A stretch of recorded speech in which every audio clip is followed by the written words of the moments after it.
Welcome to Pro Talks. Hope you're doing well this Tuesday morning. And I am Gail Washington, and this is Hannah Staples, my Director of Accounting. And we are here to talk about 1099s today.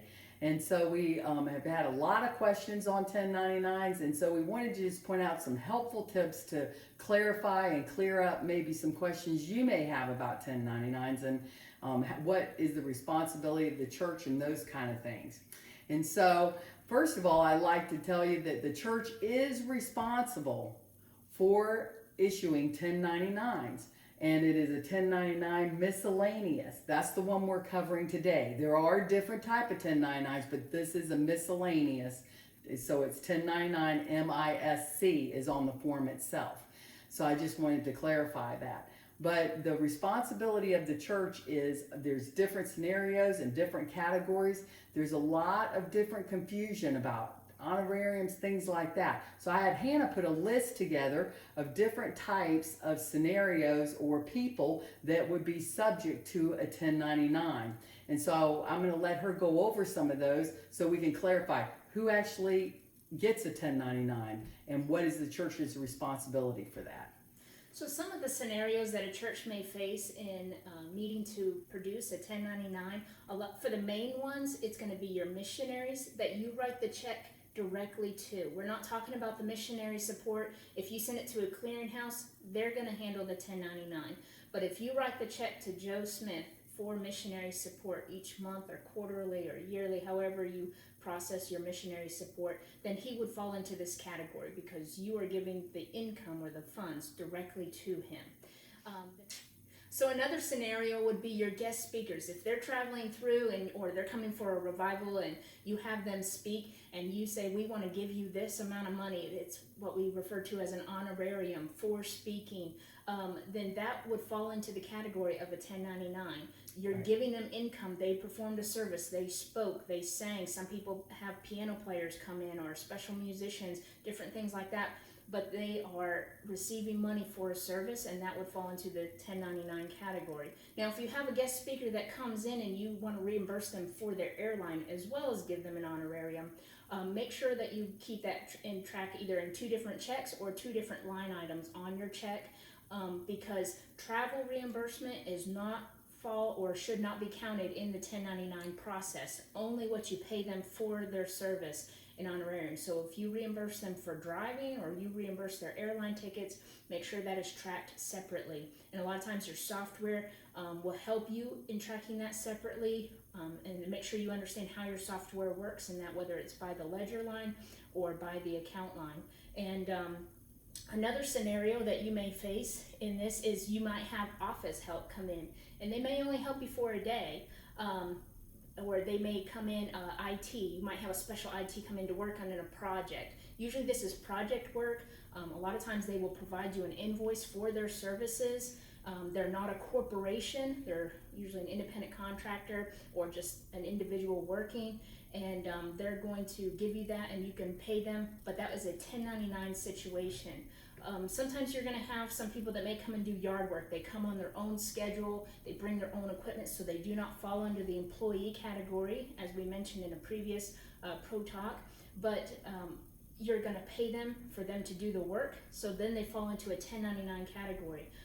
One thing to consider is a lot of people use teenagers for this kind of thing, or I've even seen it with like nursery help. They have special things and they want to pay somebody to come and help run the nursery, and they use teenage girls or college age students. But age does not matter when it's about a 1099. Even though they may file as a dependent underneath their parents, you're still going to provide them a 1099 for what you paid that teenager to mow your yard every week during the summer or things like that. So those are different scenarios that you may run into on the church. If your church has a school, and one that's very common for schools is sports officials. When you have somebody come in to ref a game and you write them a check for that basketball game or that soccer game, that would also fall under a 1099 scenario. And so make sure that all of these different things, and there's other scenarios, but those are just some of the main scenarios that would require a 1099 process for the church and to keep in mind when you're writing those checks.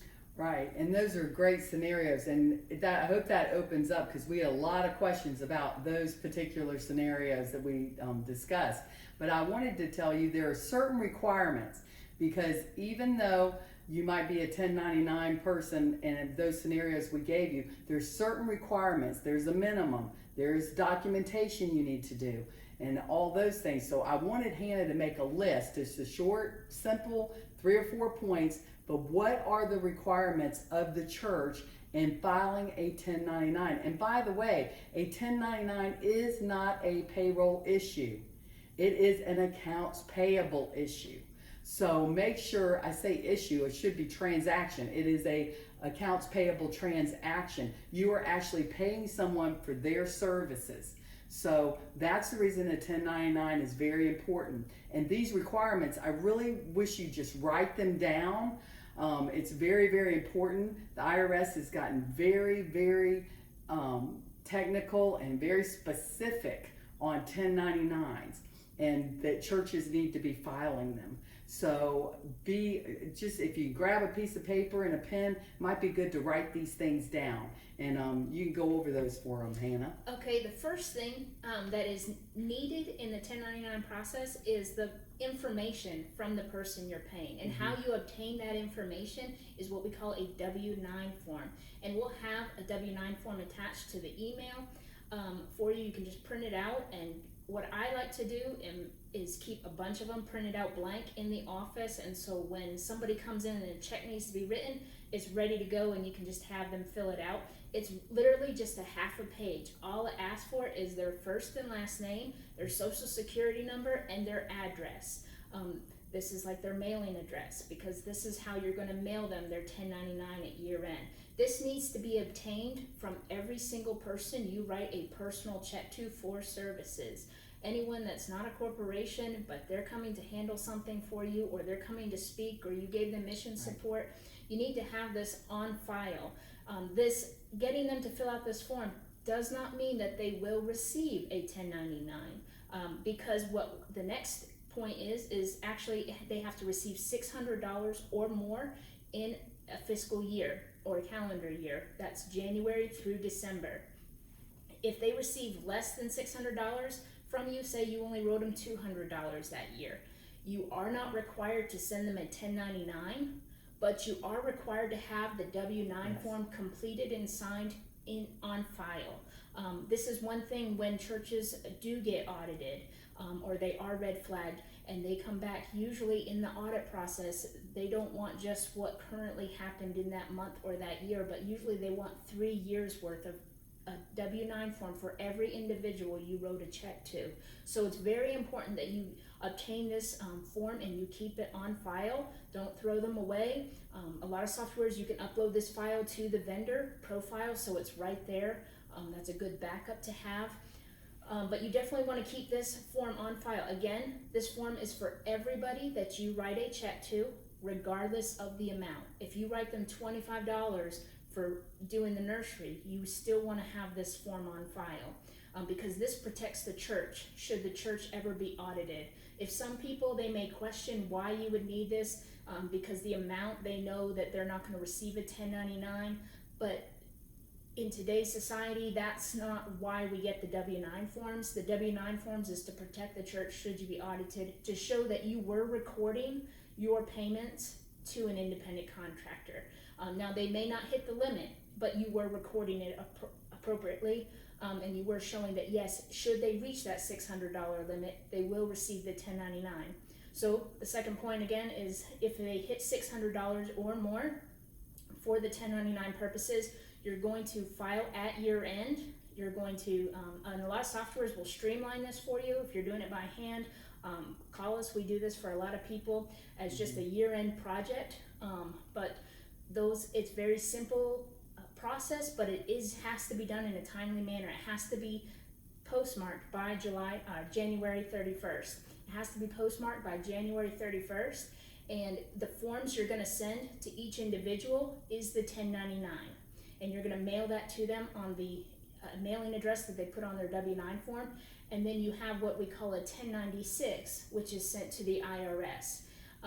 And you're going to want to make sure when you fill out that form, depending on what state you're in, they have different mailing addresses. So make sure you look at your forms, but they're pretty simple forms. They're easy to fill out, but you want to make sure that you've recorded every transaction, just like we talked about, in the appropriate way, so that when you go to do this at year end, it's not a headache. It's nice and streamlined. This is a bill pay, but you want to have your 1099 and your 1096 postmarked and mailed out by January 31st.